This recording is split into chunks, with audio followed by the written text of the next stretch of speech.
That's the question the book of Esther answers. Now, hopefully you know this story. It's about Esther and Mordecai and Haman. And Haman's the bad guy, and he wants to kill all the Jews. And Esther is an orphan who gets chosen after a beauty pageant to be the new queen. And then after a time, the king forgets about her. And Mordecai says it's time to go to the king and ask him to save the Jews. And Esther's like, I can't. I haven't been summoned in 30 days. And Mordecai says it doesn't matter. This is the time. Step up and do it. So Esther does. She goes to the king. And in the end, she and Mordecai triumph over the wicked Haman. The Jews are saved, and Haman and all his sons are hung on the gallows. And it's a great story. It's an exciting story. And maybe you know that God's never mentioned in the book. But the question is, what can we really learn? What's the bigger picture we can learn from the story of Esther?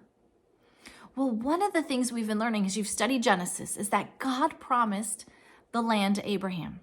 And we saw that in Exodus, how God brought the people back to the land. And then Numbers, Leviticus, Deuteronomy is all about getting ready to conquer that land. The book of Joshua, they go in and they conquer the land. And now God's people have the land. But then God's people start to disobey. They get taken captive by enemy nations. And the question is, where is God when his people went into captivity?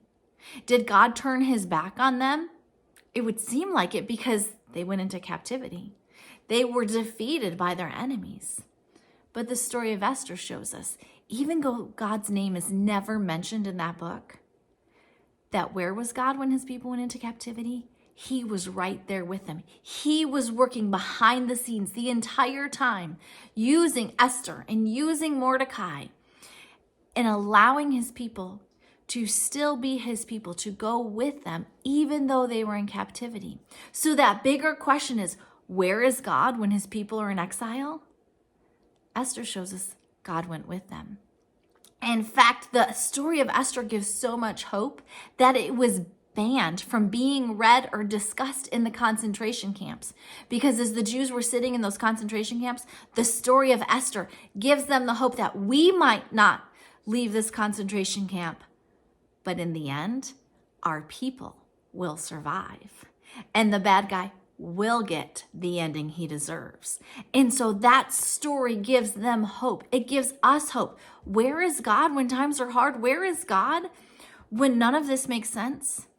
We're reminded God is still with us. Even though you don't hear his voice, maybe like Abraham did, or Isaac did, or Jacob did. Maybe you don't see those miraculous signs and wonders like Elijah and Elisha had the privilege of bringing to the people and showing them. But the story of Esther shows us even in the little things that are going on, God is still with us. He's right there beside us.